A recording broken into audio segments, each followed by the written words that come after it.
An 8-year-old girl's simple question silenced a crowded town hall, leaving Donald Trump sharing an intensely personal story about faith, doubt, and redemption. What followed next moved everyone to tears. The fellowship hall of a church in Shreveport, Louisiana, was alive with the soft sounds of folding chairs scraping against the polished floor and murmured conversations. Typically a space for Sunday potlucks and Bible studies, the room carried a different energy that evening. At the front stood Donald Trump, his unmistakable presence filling the modest hall.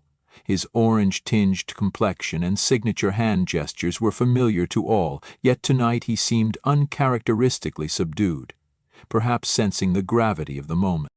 The audience was a mix of families, retirees, and curious locals eager to hear what he had to say, but amidst the crowd one figure stood out, not for her size, but for the quiet intensity in her eyes. 8-year-old Lily, dressed in her best Sunday dress, clutched an old, worn, leather-bound Bible against her chest. It was a treasured heirloom from her late grandmother, its pages softened by years of love, its gold lettering now faded. Seated beside her, her mother had whispered before they arrived, "You can ask him, but only if you're truly brave, and only if you mean it." Lily had nodded, her heart thudding in her chest. She had practiced her question for weeks, scribbling it in the margins of her school notebooks, whispering it to herself at night as she lay awake in bed. It wasn't born from childish curiosity, but from something deeper, something that weighed on her soul. As the evening went on, Trump spoke about his usual topics, policies, achievements, and the future of America. The crowd responded with polite claps and occasional nods, though the energy was far from the electrifying rallies he was known for. Lily waited, gripping the edges of her Bible tighter with each passing moment. Then, finally, the floor opened for questions. A line quickly formed as adults stepped forward, eager to ask about local issues, national policies, and even offer the occasional compliment on his signature red tie. Lily hesitated, shrinking slightly into her seat. But then, with a gentle nudge from her mother, she knew it was time. Her legs felt unsteady as she rose, her heart pounding so fiercely she was sure the whole room could hear it. The line seemed endless, but as she inched forward, the room's noise gradually faded. People began to take notice. The small girl with the oversized Bible clutched tightly to her chest. A wave of whispers rippled through the audience. When her turn arrived, Trump's gaze fell upon her. For a brief moment, his expression softened. "And what's your question, young lady?" he asked, his voice unexpectedly gentle. Lily swallowed hard, gripping her Bible so tightly that her knuckles turned white. Then, with a voice that quivered but did not break, she asked the question that had been echoing in her heart for months. "Mr. Trump, what does God mean to you?" The room fell into an immediate, profound silence. Eyes flickered between the little girl and Trump, the weight of her words pressing upon the space like an invisible force. For a man known for his quick retorts and unwavering confidence, Trump did not answer right away.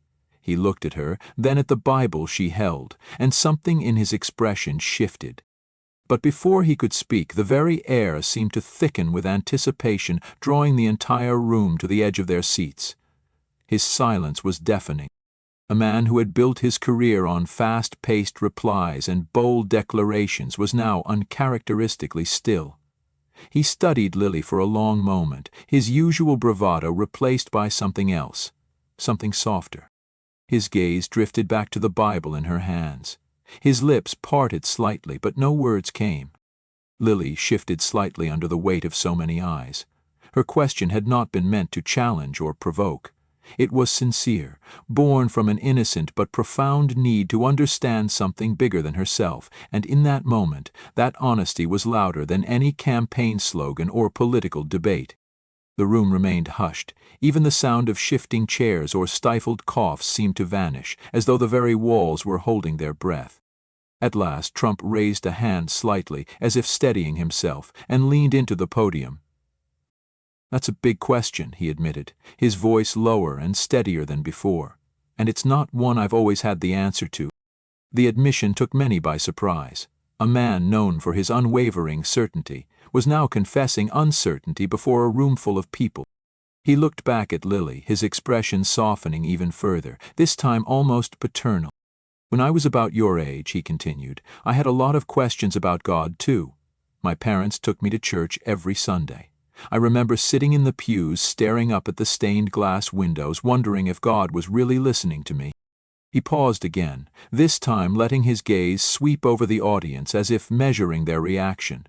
His hand rested on the podium, fingers tapping lightly against the wood. My father used to tell me, he continued, that faith is like a ladder. You climb it one step at a time, and sometimes you're afraid you might fall, but you keep climbing, because there's something up there worth reaching for. At the time, he admitted, he hadn't understood what his father meant. He had thought it was just one of those things parents say to keep their kids quiet. A faint chuckle rippled through the audience, breaking the tension just slightly. But Lily didn't smile. Her eyes remained locked on him, waiting for the real answer she had asked for. Trump leaned in slightly, his voice growing softer.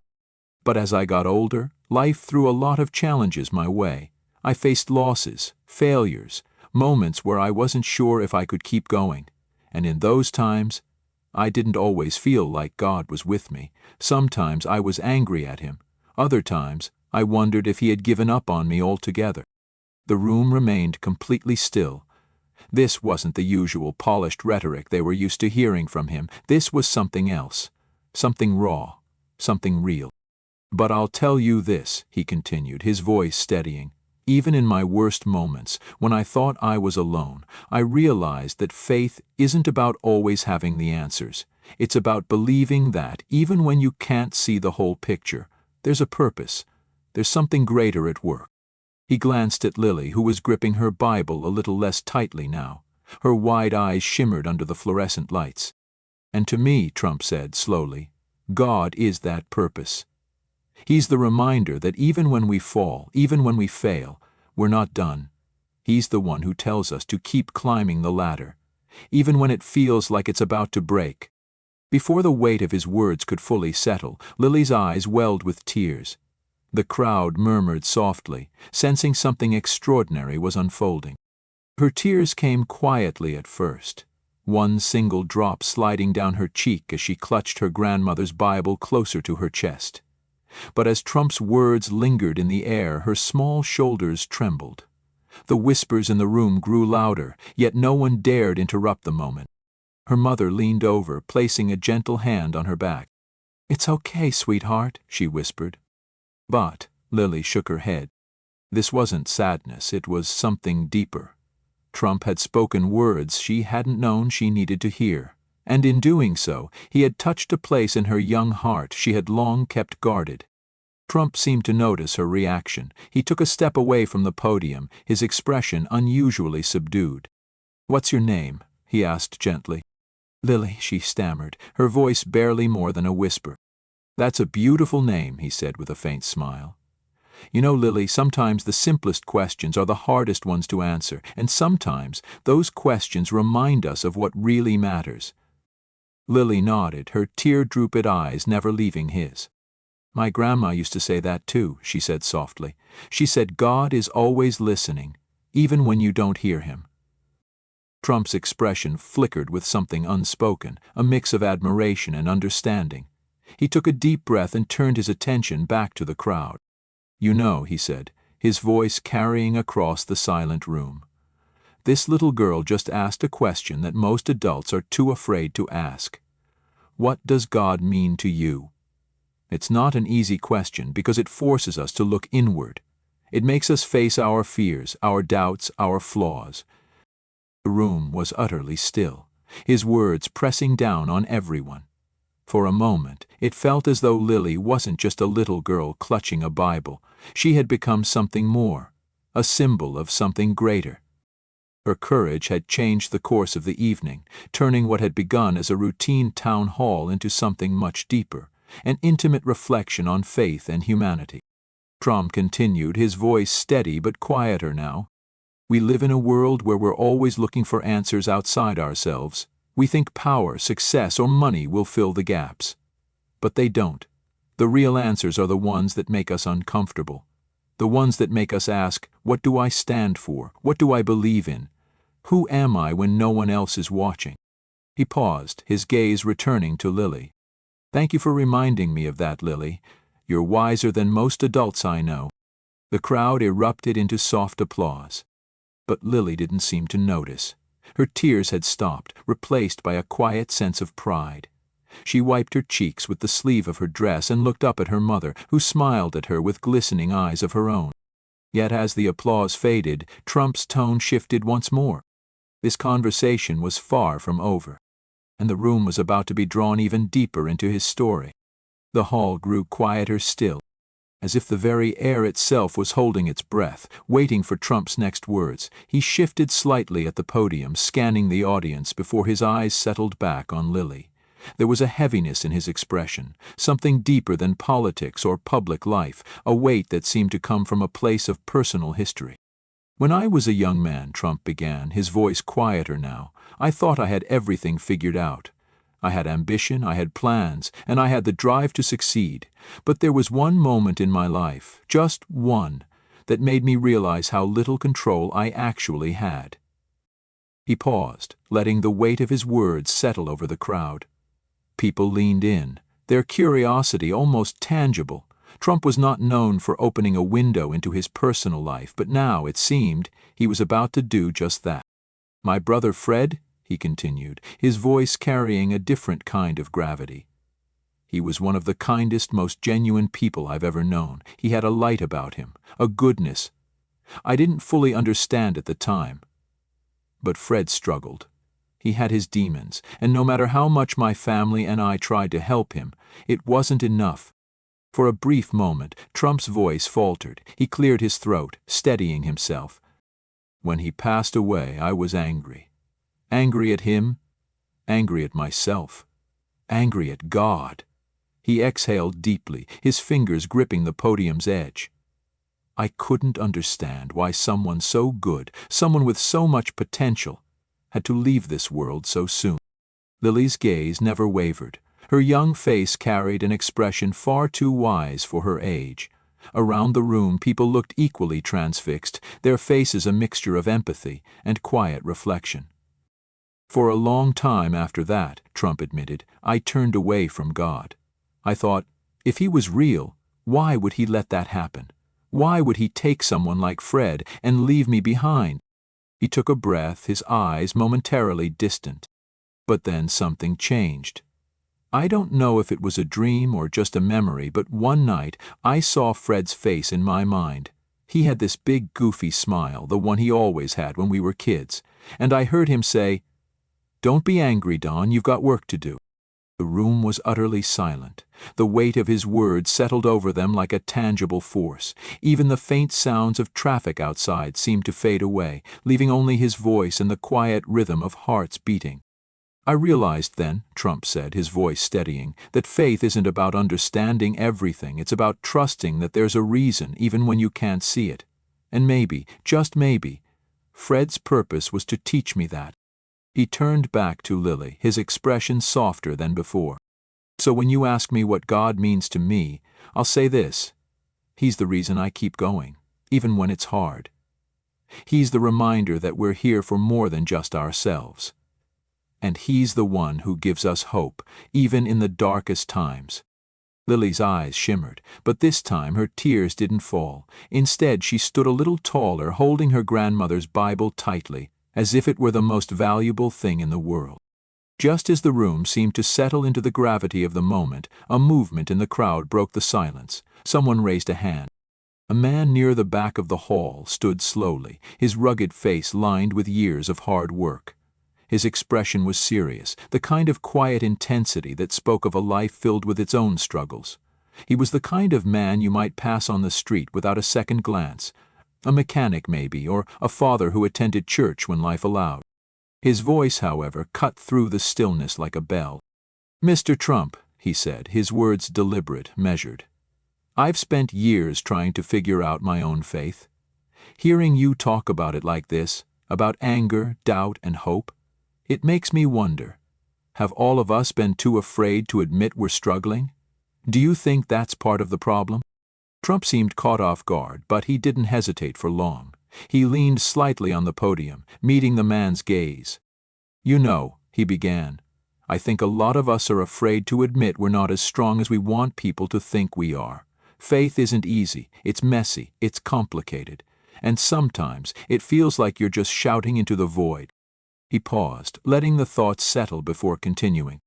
But the truth is, that's what makes it powerful. It's not about being perfect, it's about trying, even when you don't have all the answers. The man nodded, his expression shifting, as if something had clicked into place. He slowly sat back down, and a soft murmur of agreement rippled through the audience. Then, breaking through the quiet, came Lily's small but steady voice. "My grandma used to say faith is like planting seeds," she said, her words clear despite her size. "You don't always see them grow right away, but you have to believe they will." Trump's lips curved into a genuine smile, an expression that softened his usually guarded demeanor. "Your grandma sounds like a very wise woman," he said, "and she's right. Faith is a seed. It doesn't always sprout the way you expect, but that doesn't mean it's not there, growing in ways you can't see." Something shifted in the room. The energy changed. People glanced at one another, some nodding, others exchanging quiet whispers. What had begun as a structured town hall had turned into something entirely different. This was no longer just about policy or politics. It had become something personal, a shared reflection on life's challenges, doubts, and moments of grace. An elderly woman, her silver hair pulled back into a neat bun, slowly raised her hand. Her voice trembled as she spoke. "I lost my husband last year," she said. "I've been angry at God ever since. I feel like I've lost my faith entirely. Do you think it's too late to find it again?" Trump stepped closer to the edge of the stage, his voice soft but unwavering. "It's never too late," he said. "Faith isn't something that disappears forever. It doesn't abandon you. It waits for you. And sometimes, when you least expect it, in the quietest moments, it finds its way back." The woman nodded, tears glistening in her eyes. Around the room, others looked equally moved. Some dabbed at their faces with tissues, while others simply sat in quiet reflection, absorbing his words.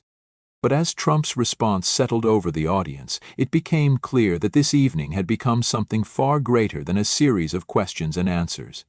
It was about connection, about something deeper that had unfolded in ways no one had anticipated. The energy in the room had shifted. It wasn't loud or chaotic, but electric in a different way, a quiet intensity of shared vulnerability. Those who had come expecting a routine political discussion now found themselves part of something deeply personal. It was as if Lily's simple question had opened a door no one had dared to approach before, and now, with that door open, no one wanted to turn back. Trump straightened, his gaze sweeping across the room. "You know," he said, his voice thoughtful, "there's something I've learned over the years. Faith doesn't always come in grand moments. It's in the small ones. The times when someone lends a hand, listens when you're hurting, or asks a question as brave as Lily's." He glanced toward the little girl, his expression unreadable yet deeply affected. "Those moments remind us of what really matters." The audience remained silent, hanging on every word. Trump's voice, so often strong and commanding, now carried a humility that resonated in a way few had ever heard before. Gesturing toward Lily, he continued, "This little girl reminded me tonight that faith isn't just something we talk about, it's something we live, and when we live it, it spreads." Lily's lips curved into a small, bashful smile, her cheeks still flushed from the emotion of the evening. Her mother leaned in, whispering something to her that made the girl's smile widen just a little more. Trump's tone grew firmer. "We're living in a time where it feels like the world is pulling us apart, by politics, by opinions, by our differences. But faith has the power to bring us together. It's not about all of us being the same. It's about understanding that no matter how different our paths may seem, we're all climbing that same ladder, one step at a time." A ripple of applause began, slow at first, then growing in strength. One by one, people rose to their feet, clapping. But this applause wasn't just for Trump. It was for the moment itself, for the courage it had taken Lily to ask her question, for the honesty it had drawn out of everyone in the room. As the applause began to subside, Trump leaned in one last time. "So tonight I'll leave you with this," he said. Ask yourselves, what does faith mean to you? And don't be afraid of the answer, even if it feels uncertain. He let the words hang in the air before adding, because faith isn't about knowing, it's about believing. A hush fell over the room as his words settled, their weight undeniable. Then, with one final thought, he continued. And if you found something here tonight that touched you, hold on to it, let it grow, and share it with someone who might need it. The room erupted into applause once more, but this time it wasn't just applause. It was something more. It was punctuated with warm embraces, handshakes, and quiet, emotional conversations between people who had entered as strangers, but now shared something unspoken. People who had walked into that hall exchanging only polite nods now lingered, exchanging smiles, words, and stories. It was as if a collective weight had been lifted, replaced by a quiet sense of hope. Lily, now standing with her mother, watched as Trump stepped away from the podium. Then, unexpectedly, he turned toward her. He knelt slightly so that they were at eye level. "Thank you, Lily," he said, his voice quieter now but filled with sincerity. "You've got more courage than most people twice your age. Don't ever lose that." Lily nodded, then extended her small hand toward him. "Thank you, Mr. Trump," she said, her voice steady, for answering. Trump stood, giving her a faint but genuine smile before turning back to the audience, offering a final wave as he exited. Yet even as he left the stage, the energy in the room remained. It didn't fade. If anything, it grew stronger. Lily looked up at her mother, her voice barely above a whisper but filled with conviction. Grandma would have been proud, wouldn't she? Her mother smiled, her own tears shining in the dim light. "She would have been more than proud, sweetheart," she said, squeezing Lily's hand. "She would have been amazed." As the hall slowly emptied, the lingering message was clear. Sometimes the bravest questions lead to the most unexpected answers. And in those answers we find the missing pieces of ourselves. If this story touched your heart, take a moment to reflect on your own faith and share it with someone who might need it today. And don't forget to subscribe to our channel for more stories that inspire, challenge, and bring us closer together.